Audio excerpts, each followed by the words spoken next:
able to see life at its root. This is something that I was able to see at a very early age.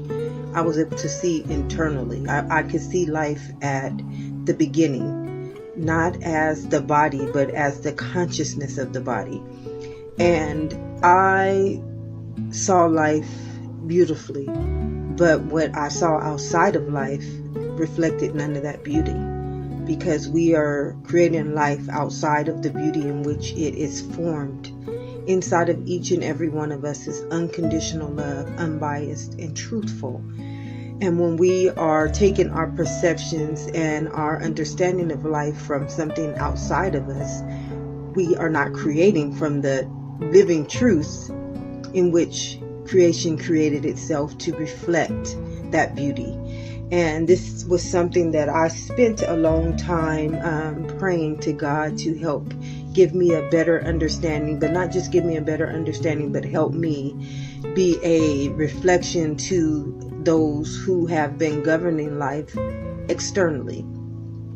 I always wanted the best for us, but I didn't know how to understand that, because what I was always taught was external. I was taught that this is just the way life should be.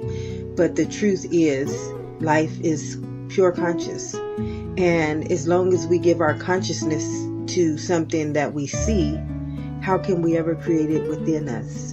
And this is something that is so beautiful once we get to the root of the truth of that nature and just start being creators of truth, versus the external perception that we have all grown into, that we've all been perceived to be taught or to be believed that this is just how things are. But beloveds, life is internal. Everything we see comes from within. Our eyes are reflecting outside of us, but yet all we see is external, is outside of us. And this is something that has stunted our growth and our evolution as consciousness, beloveds.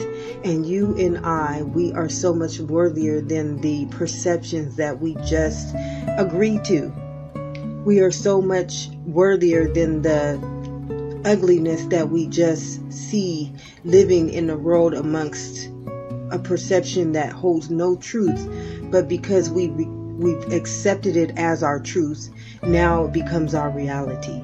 And when we go back inside and we go back into the heart of all things, we understand life is created within the beauty in which consciousness creates itself. You and I, unconditional, beautiful, loving